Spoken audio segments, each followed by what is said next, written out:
बच्चों, आज हम बात करेंगे stability of cyclopropyl methyl carbocation की। ये बहुत इंपॉर्टेंट हो जाता है हमारे लिए ये टॉपिक जो है, बिकॉज़ इसकी स्टेबिलिटी जो है थोड़ी-सी डिफरेंट होती है as comparison to others aliphatic carbocation. यहाँ पे वेरी, वेरी इंपॉर्टेंट लिख रहा हूँ मैं। द रीज़न इज़ इस पे क्वेश्चन अगर कहीं से भी आ गया ना उठा करके, तो वहाँ पे बच्चे फँस जाते हैं। तो सबसे पहला पॉइंट ये लिखूँगा यहाँ पे, these are the most stable carbocations. These are the most stable कार्बोकैटायन्स।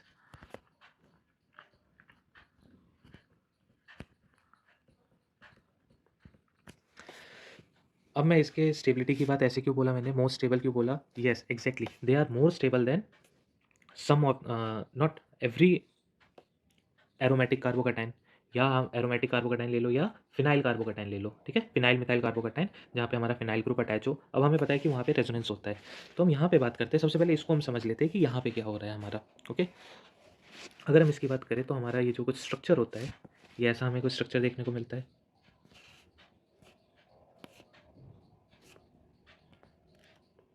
और ये जो स्ट्रक्चर है, ध्यान से समझना इस चीज़ को।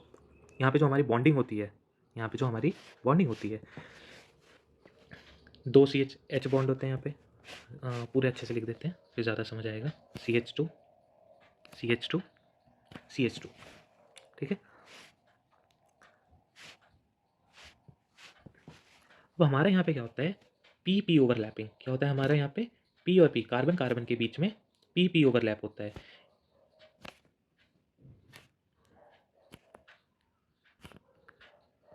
ये कुछ ऐसा होता है। एक p ऑर्बिटल मैंने शो किया है बस यहाँ पे, बाकी जो दो, एक ये H है और एक ये है, इनमें क्या है, यहाँ पे साइड वाइज ये भी P ओवरलैप, इसको ऐसे समझ लो।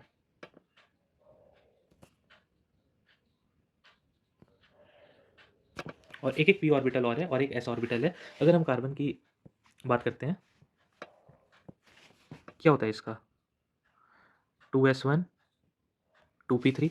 ये एक्साइटेड स्टेट की बात की है मैंने, एक्साइटेड स्टेट में ऐसा होता है, ग्राउंड स्टेट की बात नहीं करी। तो यहाँ पे एक इलेक्ट्रॉन हमारा ऐसे ऐसे होता है ना, एक एक सारे वो करते हैं। तो हमारे 4 अनपेयर्ड इलेक्ट्रॉन्स है, तो कार्बन 4 बॉन्ड फॉर्म करता है। तो यहाँ पे ध्यान से समझना, 2H है, 2H के जो s ऑर्बिटल है वो तो इससे इजीली ओवरलैप हो जाएंगे। ये मैं यहाँ पे ऐसे इलेक्ट्रॉन्स को फिल कर देता हूँ, ये H वाले इलेक्ट्रॉन्स है, और एक कार्बन का इलेक्ट्रॉन है और 2 कार्बन वाले इलेक्ट्रॉन्स है।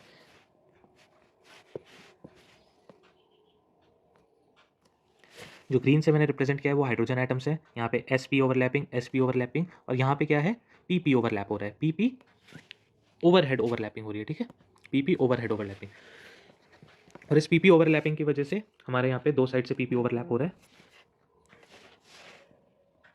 अब यहाँ पे ध्यान से समझना, इनकी जो ओवरलैपिंग होती है ना, इनकी ओवरलैपिंग कुछ इस टाइप की चेंज हो जाती है। जस्ट मैं अगला स्ट्रक्चर बना देता हूँ।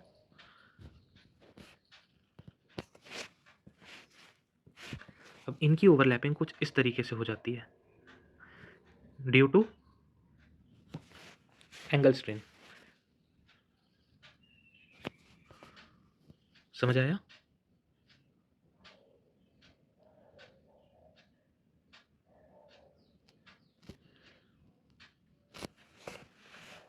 ये साइड वाइज ऐसा कुछ दिख रहा है। अगर हमें एग्जैक्टली देखना चाहे तो ये कुछ इस टाइप का होगा हमारा।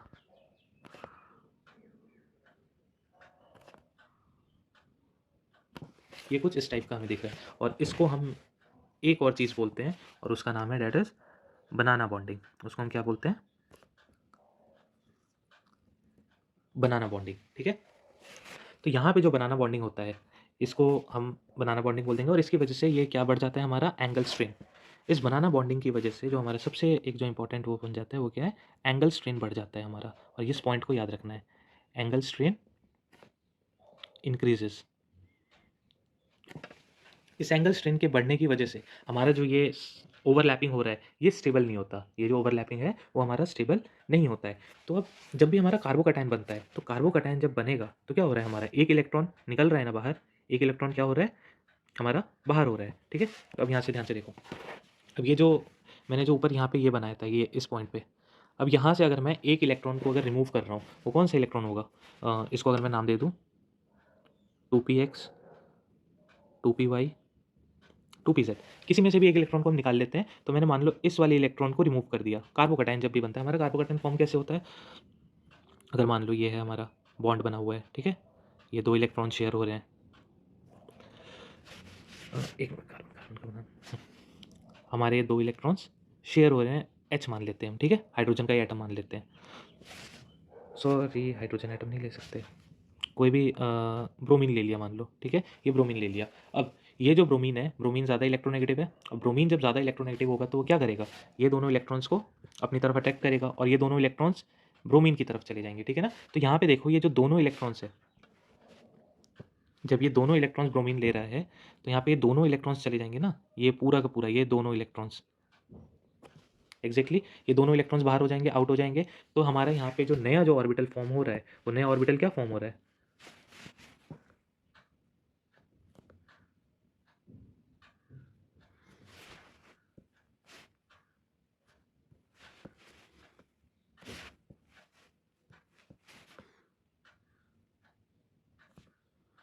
ये मैंने नीचे जो दिखाया है वो ओवरलैपिंग के लिए दिखा रहा हूँ मैं, ये हमारा ओवरलैप हो रहा है, जो दूसरे एटम्स हैं वो इसमें आ रहे हैं, ठीक है। अब यहाँ पे देखो जो हमारा 2pz जो हमारा ऑर्बिटल था, कौन सा ऑर्बिटल, 2pz जो हमारा ऑर्बिटल था वो टोटली वेकेंट हो गया। 2pz ऑर्बिटल हमारा टोटली वेकेंट हो चुका है। तो यहाँ पे 2pz ऑर्बिटल के वेकेंट होने की वजह से कार्बोकैटायन फॉर्म हो रहा है हमारा। तो अब ध्यान से समझते हैं हम इस चीज़ को, नया बनाते हैं हम एक स्ट्रक्चर।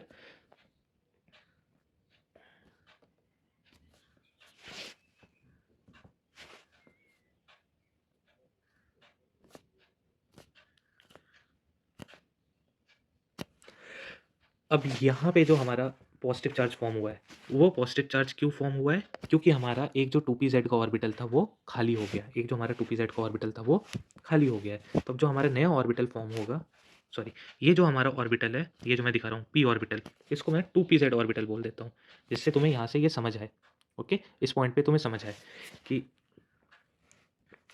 ये ऐसा,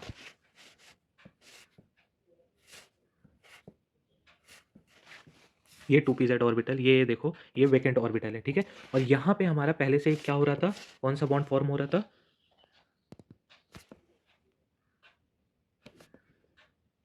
ये कुछ ऐसा फॉर्म हो रहा था ना, बनाना बॉन्डिंग इसको हम बोल रहे थे, जिसको मैंने यहाँ पे नाम दिया, क्या नाम दिया इसको, बनाना बॉन्डिंग। तो यहाँ पे बनाना बॉन्डिंग, एंगल स्ट्रेन इंक्रीज हो गया। अब जब इसको हमें एक p ऑर्बिटल को ऐसा, ये वाला जो अपना p ऑर्बिटल है, इस p ऑर्बिटल को मौका मिला कि भाई यहाँ पे जो है हमारा ये वेकेंट p ऑर्बिटल है, इस पॉइंट पे हमारा वेकेंट p ऑर्बिटल है, तो वो क्या करेगा, ये इधर की ओर भागना चाहेगा, ये भी इधर की ओर भागना चाहेगा, due to angle strain. Angle strain इसका इंक्रीज होने की वजह से वो थोड़ी सी अपनी जगह छोड़ना चाहेगा और उसको खाली छोड़ देगा। अब यहाँ पे देखो इस पॉइंट पे क्या हो रहा है हमारा, यहीं पे तुम्हें पूरा समझ आ जाएगा कि एग्जैक्टली हो क्या रहा है। अब ये एंगल ब्रेक हुआ, यहाँ जो हमारा कार्बन था, इसको मैं C1 नाम दे दूँ अगर, तो C1 वाला जो कार्बन था हमारा, ये बॉन्ड ब्रेक हुआ, जो हमारा बनाना बॉन्ड जो था वो ब्रेक हुआ। अब बनाना बॉन्ड ब्रेक होने की वजह से ये जो ऑर्बिटल है ना, और यहाँ पे अगर इसको हम मान ले, ये जो हमारा बॉन्ड पहले से फॉर्म था, ये क्या था, CH2 पॉजिटिव, CH2 पॉजिटिव, और इसका ऑर्बिटल हमारा पहले से ही वैकेंट था, इसको ज़रूरत ही नहीं थी कहीं पे भी जाने की, ये हमारा वैकेंट ऑर्बिटल था। अब साइड वाइज ओवरलैपिंग का नाम सुना है, PP साइड वाइज ओवरलैप जब होगा, side wise overlapping, side wise overlapping, या इसको ऐसे भी शो करते हैं हम, थोड़ा सा बॉन्ड होता है ना तो वो दूर दिखाना पड़ जाता है,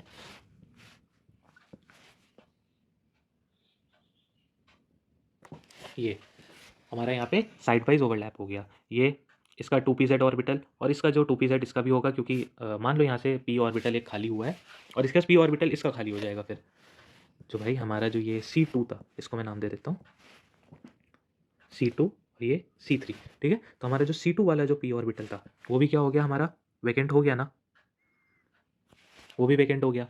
अब उस वैकेंट होने की वजह से ये जो पॉजिटिव चार्ज पहले हमारा ये बन रहा था, ये देखो ये जो हमारा पॉजिटिव चार्ज था, अब वो पॉजिटिव चार्ज कहाँ चला जाएगा, वो पॉजिटिव चार्ज अब हमारा इस पे आ गया C2 पे, वो पॉजिटिव चार्ज हमारा कहाँ आ गया, C2 पे, इसको मैं C2 लिख देता हूँ, ये हमारा पॉजिटिव चार्ज आ गया। और ये साइड वाइज ओवरलैपिंग की वजह से क्या बनेगा, ये हमारा डबल बॉन्ड बनेगा, ये कुछ ऐसा हो रहा है, C1 नाम देके ये डबल बॉन्ड फॉर्मेशन हो गया। पाई बॉन्ड जो हमारा फॉर्म होता है वो क्या होता है, side wise overlapping. P P orbital के साइड वाइज ओवरलैपिंग की वजह से हमारा डबल बॉन्ड फॉर्म होता है। तो हमारे यहाँ पे पी पी ओवरलैपिंग हो गया और डबल बॉन्ड फॉर्म हो गया, और ये हमारा पॉजिटिव चार्ज इधर शिफ्ट हो गया। अब सबसे बड़ी बात, इसको अगर मैं ऐसे शो करूँ,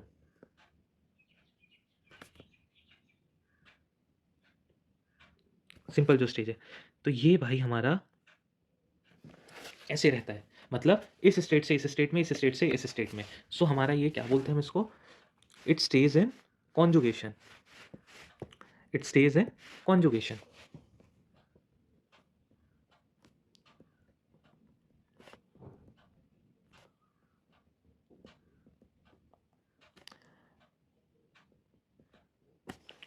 इट स्टेज इन कॉन्जुगेशन। अब ध्यान से समझना, इसको इसको बोलते क्या है हम, इसका नाम क्या दे रखा है, इसका नाम दे रखा है सिग्मा बॉन्ड रेजोनेंस। अगर तुमसे कोई भी सिग्मा बॉन्ड रेजोनेंस के बारे में पूछे तो उसका एग्जाम्पल साइक्लोप्रोपाइल पेंटाइल है। सिग्मा बॉन्ड रेजोनेंस हो गया। अगला इसका नाम क्या देते हैं, डांसिंग रेजोनेंस। क्या नाम देते हैं हम इसको, डांसिंग रेजोनेंस। डांसिंग रेजोनेंस क्यों बोलते हैं इसको, ध्यान से देखो, ये जो हमारा ऑर्बिटल है वो क्या हो रहा है, पहले ऐसे था, फिर किस स्टेट में चला गया, ऐसे चला गया, फिर ये किधर चला गया, कैसे हो गया ये, फिर ऐसे हो गया बनाना बॉन्ड के लिए। देखो ना यहाँ पे, ये इधर से इधर, इधर से इधर, इधर से इधर करते जा रहा है। तो ये जब इधर से इधर करते रहेगा तो जस्ट ऊपर जाके देखो, यहाँ से दोबारा जाओ इस वाले पॉइंट पे, तो ये जो बनाना बॉन्ड है, यहाँ पे बनाना बॉन्ड फॉर्म हो रहा है, फिर ये ओवरलैप कर रहा है इस पे, फिर उसके बाद ये क्या कर रहा है, फिर से बनाना बॉन्ड पे जा रहा है, फिर तो ये बनाना बॉन्ड से फिर उसके बाद इधर C1 और ये CH2 जहाँ पे हमारा पहला कार्बोकैटायन था वहाँ पे जाएगा, फिर बनाना बॉन्ड फॉर्म करेगा। तो इस वजह से ये किस में रहता है हमारे, इट स्टेज इन कॉन्जुगेशन, और इस कॉन्जुगेशन की वजह से ये हमारा सबसे स्टेबल होता है। तो हमारा जो स्टेबिलिटी का जो ऑर्डर होता है, स्टेबिलिटी की ऑर्डर की मैं बात करूँ तो स्टेबिलिटी का ऑर्डर कुछ हमारा इस तरीके का होता है। ये स्टेबिलिटी का ऑर्डर याद कर लेना,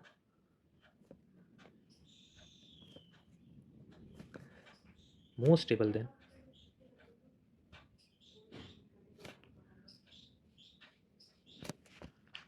most stable then,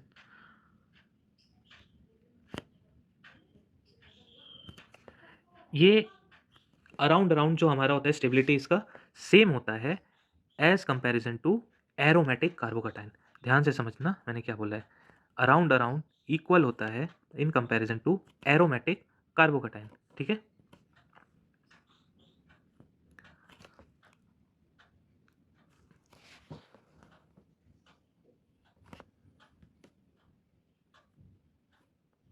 phenyl group हो गया, ये फिनाइल ग्रुप भी बोलेंगे ना। फिनाइल ग्रुप क्या होता है हमारा, बेंजन, फिनाइल बेंजीन, क्या एक एच जब हटा देते हैं, या सिंपल यहाँ पे मैं लिख देता हूँ, चलो फिनाइल ग्रुप इज,